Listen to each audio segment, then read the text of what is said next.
Do you have plans to move to Merida, Yucatan, or the Yucatecan Coast? You are in the right place. Welcome to Jesus Gastelum, your Mayan Realtor.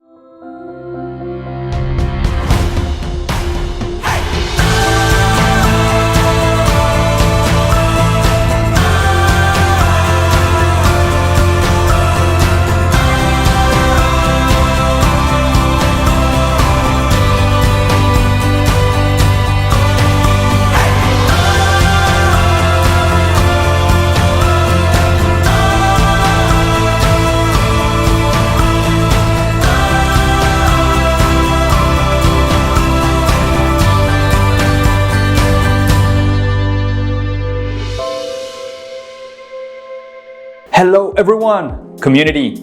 This is the very first video that I share with you guys. And before going and approaching all the different type of information that you obviously want to know about Merida, Yucatan, safety, the cost of living, and so much more, what I want to share with you before is a little bit about myself, right? Because if you're right now in this channel, I want you to know who you're talking with, okay? So let's start this beautiful and small journey. I want to tell you that I was born in the state of Mexico, not in Mexico City, in the state of Mexico, which is obviously part of the whole urban city, which belongs of Mexico City.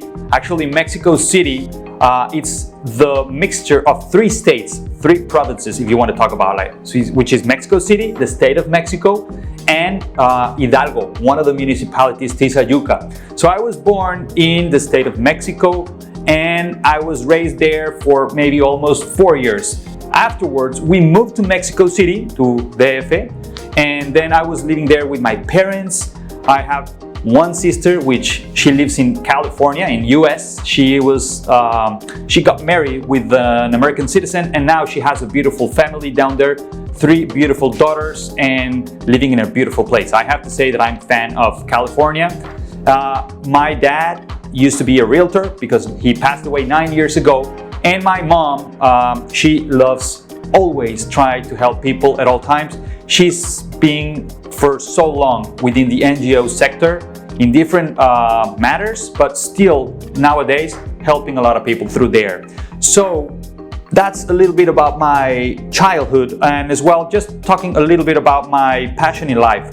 My passion in life, I have to say that when I was really young, I loved basketball big time. I was the generation that had the possibility to enjoy Michael Jordan and his 6 championships. So yes, I dream about being an NBA player. Nevertheless, I'm 6'7", not 6. I wish for that. I'm actually 5'7", 5'8". So I was quite short to be a basketball player. At the end, I realized that it was going to be quite difficult. But I want to share a little bit story about that, because before telling you that I realized that I was not good enough, I had the opportunity to play in Texas when I was in high school. So I moved for 1 year with my uncle George and my aunt Rhonda and my cousin as well, Joe. So I lived in San Antonio, Texas for 1 year, and I really tried to play basketball down there. Before moving to San Antonio, Texas, I had the opportunity to play obviously in middle school and high school in Mexico, and I was really good. I was that good enough, so I was actually invited to play with the sub-national Mexican team. I didn't pass. I was cut before going to the last section, but that was at that point when I was traveling to US and tried to obviously get to this beautiful dream and try obviously to get a scholarship, which never happened.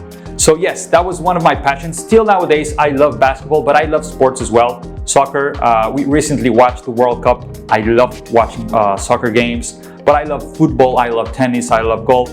So basically, I love competition and obviously watching the sports with a good friend, having a good beer. It's something that I really like.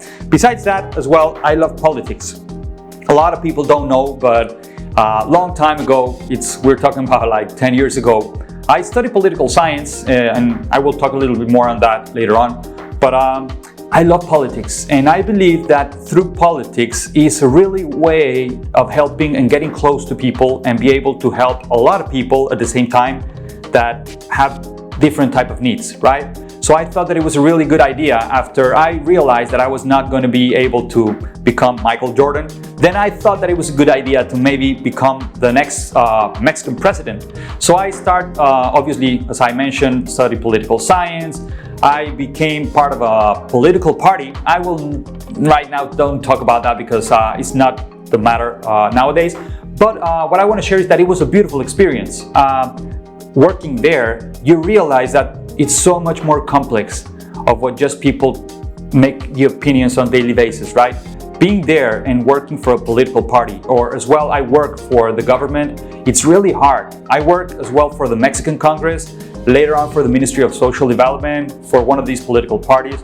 And I realized that trying to help people is really hard. It's not as easy as it seems, because even though sometimes you think that you will help someone, maybe the other part is thinking that you're really struggling and making much more complex their own problems. So afterwards, I realized that maybe before getting deeper into politics, but then I realized that my passion was on helping people, right?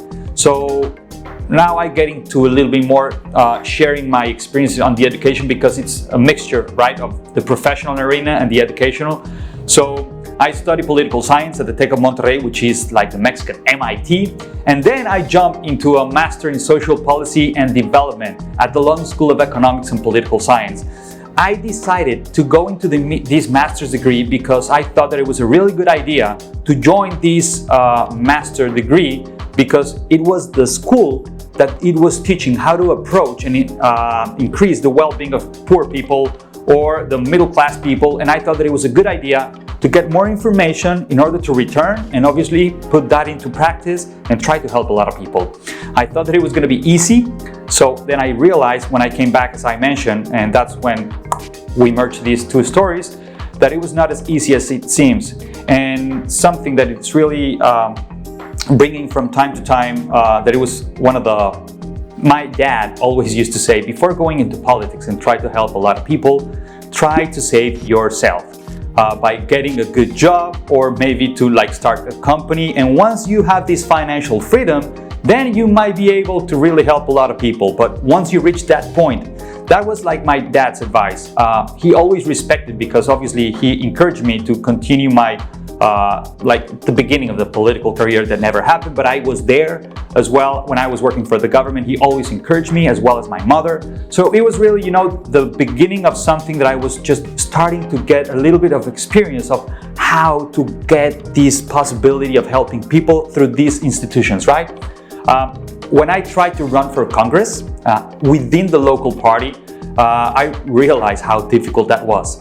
So I was having this struggle of how to move, within this thin line to get the candidacy, and it didn't happen. So afterwards, I decided that I needed to go and maybe do what I was enjoying, which was helping people, right? So after that experience, I decided that maybe then political parties was not as well for me at that time. So no basketball anymore, no political parties, and no Mexican presidency at that time. But I realized after all this mixture of experiences that really helping people was the thing that I loved. So yes, after realizing that part, then I thought that it was a really good idea to get the financial freedom that my dad always thought that it was a good idea. So at that point, I started for the first time trying to launch the first companies. What I thought that it was really bad business plan. But in the first pitch that I had the opportunity to deliver to a good entrepreneur, he thought that it was a good idea what I had. So at the time when I finished that presentation, I thought that he was going to give me a good feedback. But instead of giving me a good feedback, he was offering me actually to become a shareholder of the company that I was trying to create. So that was the first time that I had the opportunity to start a small company. It was a consultancy firm. It lasted for over a year. It was maybe the most potential and successful firm. So at the end of a year, it expired, and that was when I realized that I was really loving, to start a company, to helping people, because I did have the opportunity to help poor communities, middle-class communities, through my own company, and I was obviously getting much more money that I was used to be obviously getting through the government as a salary. So I thought that it was, a good path.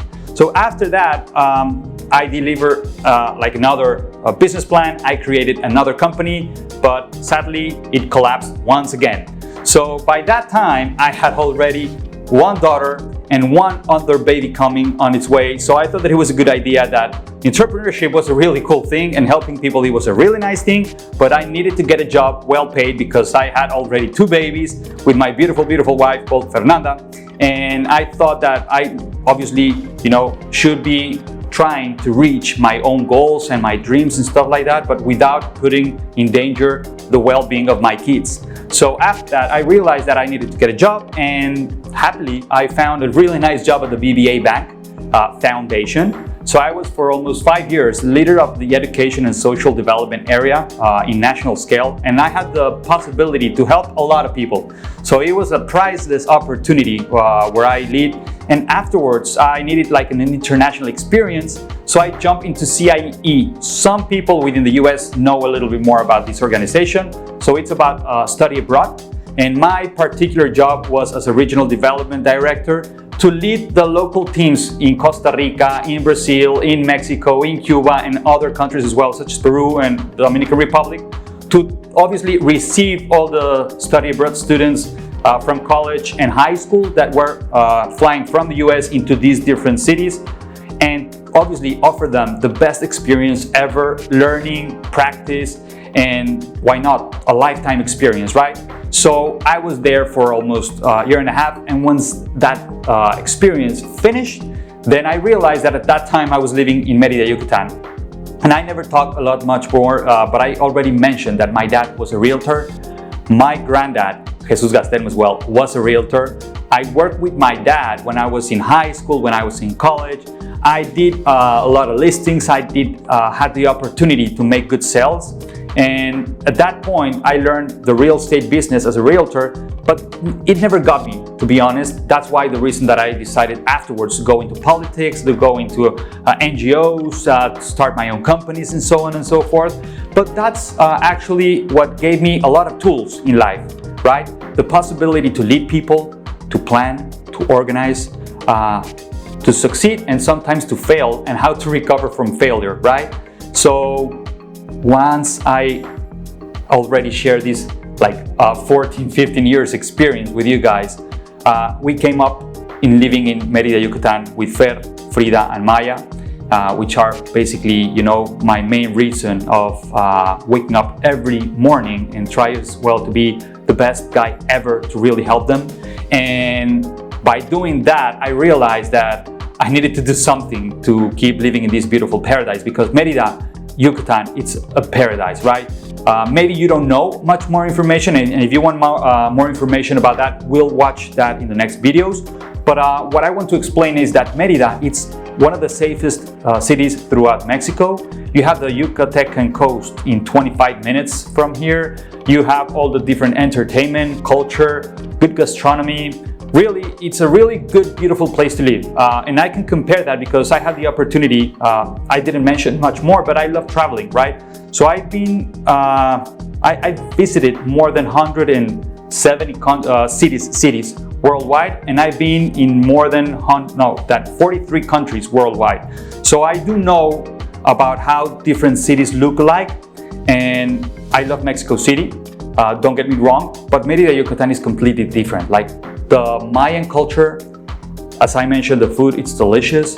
And yes, you can live in peace, you can walk with your kids. If you are like moving abroad and you want to be in a place where you can be safe and just have a good chat, meet a friend, or maybe falling in love once again, stuff like that, this is the place where you want to be. So after trying to get, a new plan for us to stay, the 4 of us, along with Tutu, our Labrador dog. So we thought that it was a good idea to maybe get into real estate, because a neighbor invited me and told me, hey Jesus, you told me that you worked with your dad long time ago and you listed some properties and that you were selling houses. Why don't we came up with something? So after a couple of years with him, I thought that it was a good idea, and now here I am, almost 4 years. So we're gonna be 5 years in the next year I'm really happy, guys, that we've been building a really strong, good company called Home and Investment. And through this place is where I will be able to help you, advise you. We are a certified company. We are not just here in the National Association of Realtors in Mexico called AMPI. We are as well members of the NAR in the US, the National Association of Realtors. And we as well have other type of certifications. Basically, it's not about bragging about this education. I also have like an MBA in Padre Business School, which is one of the top business schools in Latin America. And what I really want to offer you is a good experience. When you want to come and live here in this paradise, I will give you the best information so you can make the best decision ever. For more information, please subscribe to my channel.